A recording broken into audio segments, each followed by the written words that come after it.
24 साल के एंजल चकमा की गलती सिर्फ इतनी थी कि उसकी आंखें, उसका नाक, उसके बोलने की शैली हमारी जैसी नहीं थी।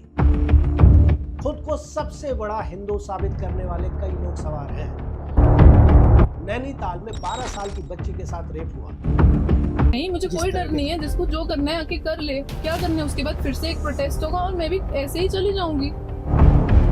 हर बात पर बोलने वाले प्रधानमंत्री इस पर अपना मुंह खोलने में महीनों लगा देते हैं। बिल्किस्तानों के अपराधियों को गुजरात सरकार जेल से ही रिहा कर देती है। दिखता यह है कि मोहम्मद अखलाक को मारने वाले लोगों पर से योगी जी केस ही वापस लेने की कोशिश करते हैं। 24 साल के एंजल चकमा की गलती सिर्फ इतनी थी कि उसकी आंखें, उसका नाक, उसके बोलने की शैली हमारी जैसी नहीं थी। त्रिपुरा के इस छात्र की बेरहम हत्या देहरादून में सिर्फ इसलिए कर दी गई क्योंकि वो हमसे अलग दिखता था। वो बोलता रह गया कि मैं इंडियन हूं। हत्या करने का इंटेंशन था या नहीं ये तो जांच में पता लगेगा और कोर्ट ही तय करेगा। लेकिन जिसने हमला किया उसकी मानसिकता उसी घोड़े पर सवार थी जिस पर आज देश में खुद को सबसे बड़ा हिंदू साबित करने वाले कई लोग सवार हैं। मैं ऐसा क्यों कह रहा हूं उसके लिए थोड़ा पीछे चलते हैं। जो भी लोग दिल्ली यूनिवर्सिटी में पढ़े हैं या पढ़ रहे हैं उनमें से ज्यादातर अच्छे से जानते हैं नॉर्थ ईस्ट के छात्रों का एक अलग ग्रुप बन जाता है। क्यों? क्योंकि हम उन्हें अपने जैसा मानते ही नहीं हैं, उन्हें अपने साथ मिलने ही नहीं देते। उनका स्वागत हम चिंकी पिंकी जैसे शब्दों से करते हैं।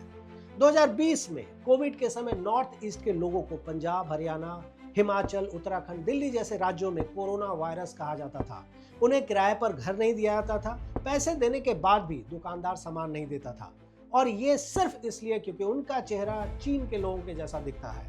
हो सकता है कि आपको लग रहा हो कि कुछ घटनाएं रही होंगी और हम ऐसा नहीं समझते, और बहुत हद तक ये बात सही भी है।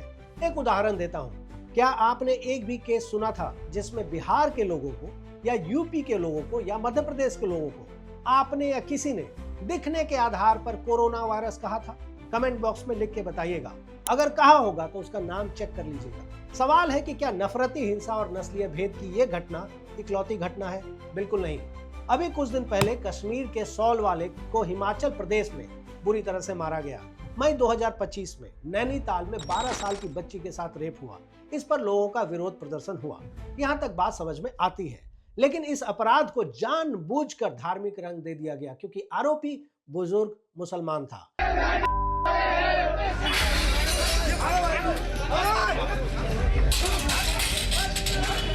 और जब इस नफरत की राजनीति का विरोध एक अकेली महिला शैला नेगी ने किया तो अपने आप को हिंदू बताने वाली इसी भीड़ ने उन्हें भी नहीं छोड़ा। नहीं, मुझे कोई डर नहीं है। जिसको जो करना है आके कर ले। क्या करना है, उसके बाद फिर से एक प्रोटेस्ट होगा और मैं भी ऐसे ही चली जाऊंगी।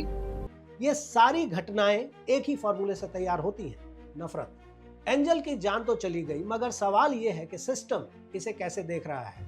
क्या सिस्टम अपनी गलती मानता है? और अगर नहीं मानेगा तो इसका सोल्यूशन कभी नहीं निकलेगा, क्योंकि सोल्यूशन के लिए प्रॉब्लम का होना जरूरी है। देहरादून के एसएसपी अजय सिंह के बयान में बहुत लूप होल है, जरा सुनते हैं। तो प्रथम दृष्टया इसमें ऐसी कोई बात प्रकाश में नहीं आई थी कि इसमें कोई नस्ली टिप्पणी लेकर कोई ऐसी घटना हुई है, बट सडन मोमेंट पर जो वहां पर क्लैश हुआ और जो वार्ता हुई वहां पर जो इस तरह से जो कंफ्यूजन हुआ उसके कारण जो है ये घटना पूरी कारित हुई है। वो एंजल की हत्या की वजह हीट ऑफ द मूवमेंट और कंफ्यूजन को बता रहे हैं। अभी तक हीट ऑफ द मूवमेंट किसी कारण से होता है, तो आखिर वो कारण क्या था? और अगर उन्हें कारण नहीं पता तो उन्होंने कि ये कैसे तय कर लिया कि ये घटना हीट ऑफ द मूवमेंट के कारण हुआ होगा? किस कंफ्यूजन की बात वो कर रहे हैं? चकमा के चाइनीज या इंडियन होने में कंफ्यूजन की बात कर रहे हैं वो। लेकिन अगर इस कंफ्यूजन में भी किसी को मार दिया जाए तो भी तो ये नस्लवाद ही माना जाएगा।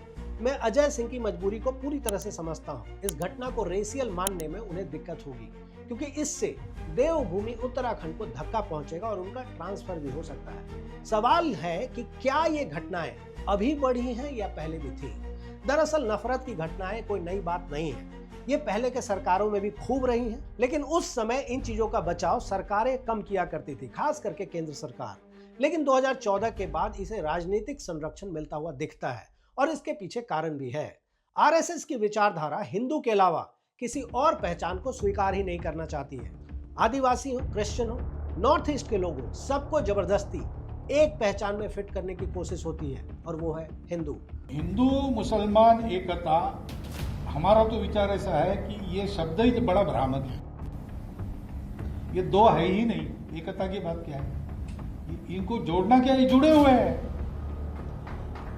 ये जुड़े हुए हैं। और ये जब मानने लगते हैं कि हम जुड़े हुए नहीं हैं, तब दोनों संकट में पड़ जाते हैं। हम समान पूर्वजों के वंशज हैं। और मोदी की वैचारिक ट्रेनिंग आरएसएस से हुई है, इसलिए यही सोच अब नई नीति की तरह दिखाई देती है। और उसका एक सबूत मणिपुर हिंसा में मिलता है।